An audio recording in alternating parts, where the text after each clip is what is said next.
咁我哋屯門醫館咧就引入咗最新嘅8軸牽引床。咁8軸牽引床咧，同我哋出面一般嘅牽引床咧，最大嘅分別咧，佢有8個唔同嘅方向做牽引嘅。坊間一般嘅咧都係上下嘅單側牽引啦。咁但係我哋8軸牽引床咧，佢除咗上下之外咧，仲有一個側身45度嘅牽引，或者佢有上下擺動嘅牽引。咁佢個治療效果同普通上下牽引嗰個效果會更加有顯著嘅。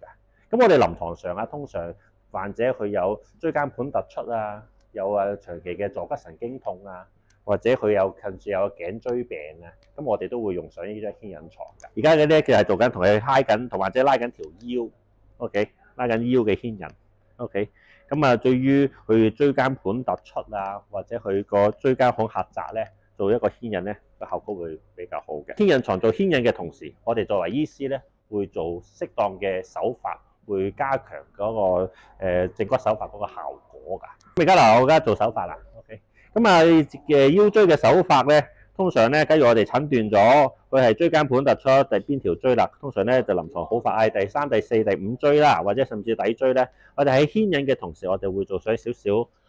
牽拉，佢尤其是個角度去到最盡嘅時候，我哋就會加少少負壓嘅力 ，OK， 就令佢個牽引嘅效果達到最高峰嘅。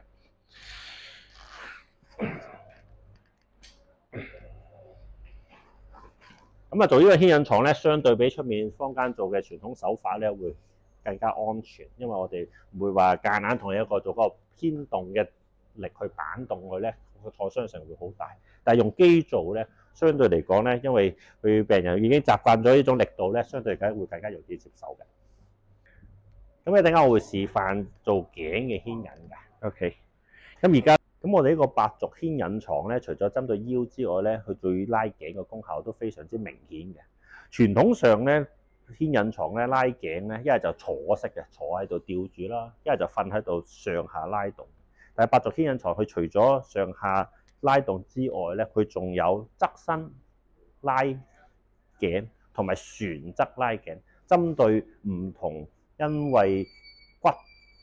唔同嘅方向嘅錯位去調教嘅 ，OK， 咁啊頸椎尤其是患者成日出現一個頸椎